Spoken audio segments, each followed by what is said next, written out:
ಜನ ಇವತ್ತು ಅದ್ಯಾವ ಪರಿ ಮೊಬೈಲ್ಗೆ ಅಡಿಕ್ಟ್ ಆಗಿದ್ದಾರೆ ಅಂದ್ರೆ ಜಸ್ಟ್ ಉಂಡಾ ತಿಂದ ಅಂತ ಹೇಳೋದಕ್ಕೂ ಕಿವಿಯ ಪಕ್ಕ ಫೋನ್ ಹಿಡ್ಕೋತಾರೆ.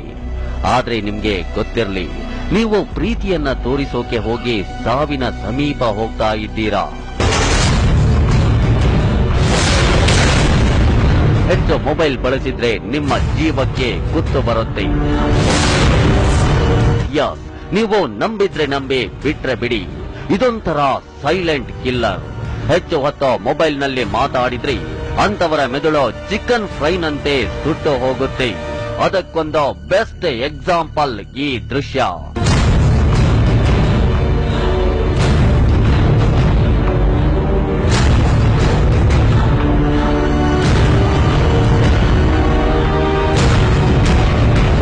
ಫೋನ್ನಲ್ಲಿ 10 ನಿಮಿಷ ನಿರಂತರವಾಗಿ ಮಾತನಾಡಿದ ವ್ಯಕ್ತಿಯ ಮೆದುಳಿನ ಭಾಗದಲ್ಲಿ ಉಷ್ಣಾಂಶ ಹೆಚ್ಚಾಗಿದೆ. ಅಂದ್ರೆ ಒಬ್ಬ ವ್ಯಕ್ತಿ ನಿರಂತರ 10 ನಿಮಿಷ ಫೋನಿನಲ್ಲಿ ಮಾತಾಡ್ದ ಅಂದ್ರೆ ಆತನ ತಲೆಯಲ್ಲಿ 2 ಡಿಗ್ರಿಯಷ್ಟು ಉಷ್ಣಾಂಶ ಹೆಚ್ಚಾಗುತ್ತೆ. ಇದರಿಂದ ಮೆದುಳಿನ ಟಿಶ್ಯೂಗಳು ಕರಗಿ ಹೋಗುತ್ತವೆ. ದೊಡ್ಡವರಲ್ಲಿ ಈ ಸಮಸ್ಯೆ 1 ಪಟ್ಟಾಗಿದ್ರೆ ಮಕ್ಕಳಲ್ಲಿ ಇದರ ಪ್ರಮಾಣ 5 ಪಟ್ಟು ಹೆಚ್ಚು. ಹೀಗಾಗಿಯೇ ಮಕ್ಕಳಿಂದ ಮೊಬೈಲ್ ಎಷ್ಟು ಸಾಧ್ಯವೋ ಅಷ್ಟು ದೂರ ಇರೋದೇ ಒಳ್ಳೆಯದು.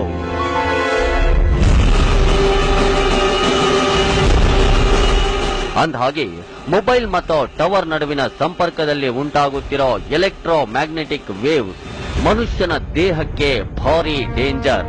ಅದರಿಂದ ಮೆದುಳನ್ನ ಕರಗಿಸೋ ತರಂಗಗಳನ್ನ ಉಂಟು ಮಾಡಿ ಕ್ಯಾನ್ಸರ್ ಅನ್ನೋ ಮಹಾಮಾರಿಯನ್ನ ಛೂ ಬಿಟ್ಟು ಬಿಡುತ್ತವೆ.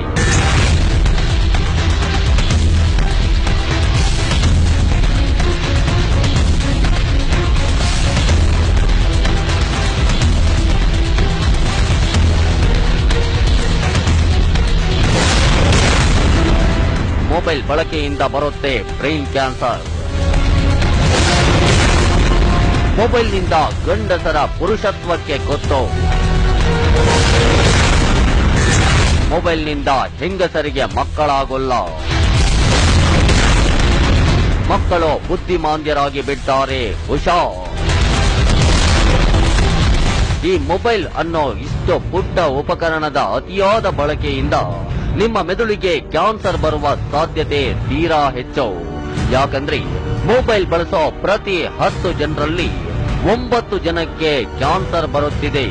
ಕೇವಲ ಕ್ಯಾನ್ಸರ್ ಅಷ್ಟೇ ಅಲ್ಲ, ಅತಿಯಾಗಿ ಮೊಬೈಲ್ ಬಳಸೋ ಗಂಡಸರು ಪುರುಷತ್ವವನ್ನೇ ಕಳೆದುಕೊಳ್ತಿದ್ದಾರೆ. ಇನ್ನು ಕೆಲ ಹೆಂಗಸರಿಗೆ ಮಕ್ಕಳಾಗುತ್ತಿಲ್ಲ.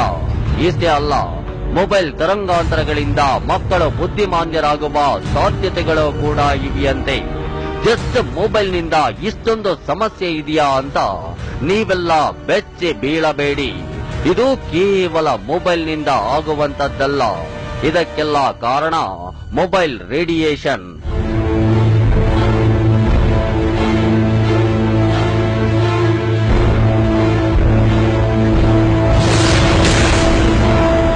ಮೊಬೈಲ್ ರೇಡಿಯೇಷನ್ ಎಫೆಕ್ಟ್ ಹೇಗಿರುತ್ತೆ